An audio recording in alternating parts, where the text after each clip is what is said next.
Toda aventura começa com um sonho. Já parou para pensar como era difícil viajar sem as estradas? Esse foi o desafio encarado por 3 brasileiros no início do século passado.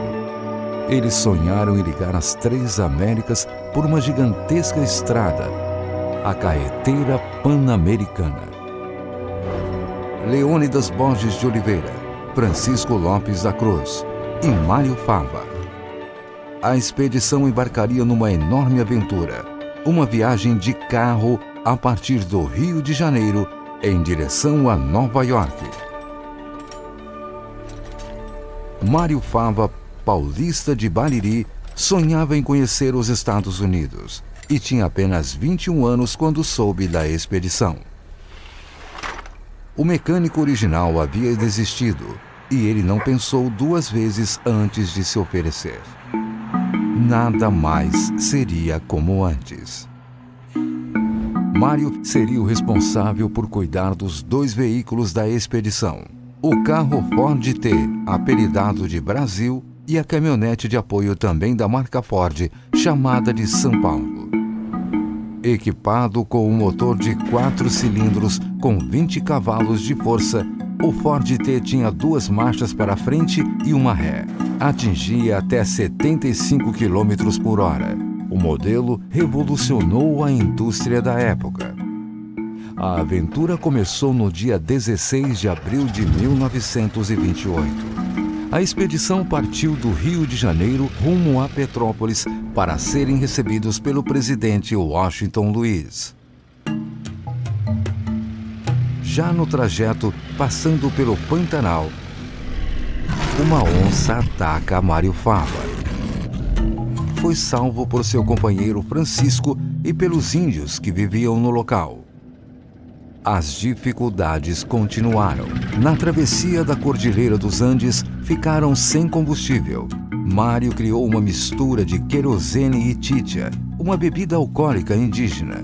E para lubrificar o motor, o mecânico usou gordura de porco e de lhamas. Também o frio rigoroso exigiu criatividade do mecânico de Bariri. Para não congelar a água, ele esvaziava os radiadores à noite e os abasteciam novamente pela manhã. No Peru, a caminhonete São Paulo atravessava um penhasco quando deslizou e caiu. O mecânico ficou entre a vida e a morte. Foram muitos desafios. Boa parte do caminho foi aberta com pás e dinamite. Não havia celular, internet e nem GPS. E equipamentos como sextante e teodolito eram necessários para o mapeamento. Na Colômbia, o fim se aproximou novamente. A expedição passou 4 meses perdida na selva. Debilitados, os 3 aventureiros já estavam sem comida e água. Mais uma vez, conseguiram sair da mata com a ajuda de índios. Para atravessar os pântanos do Panamá, os 2 veículos precisaram ser desmontados. E assim seguiram viagem passando por 15 países, homenageados por onde passavam.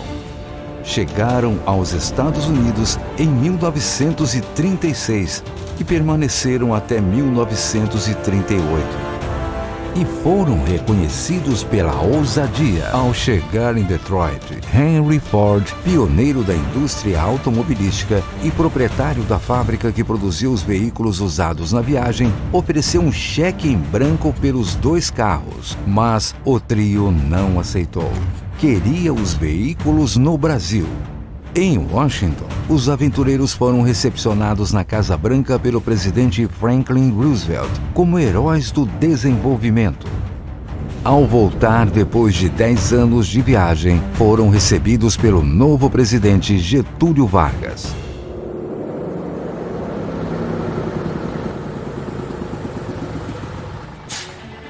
Mário Fava retorna a Bariri para reencontrar sua mãe.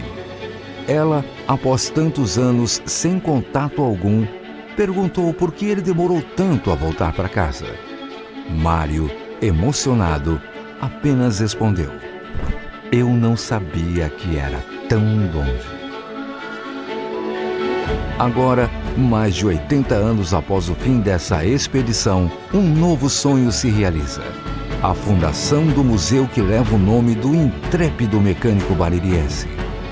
O Museu Mário Fava, que guarda a memória de uma das mais espetaculares aventuras do século XX.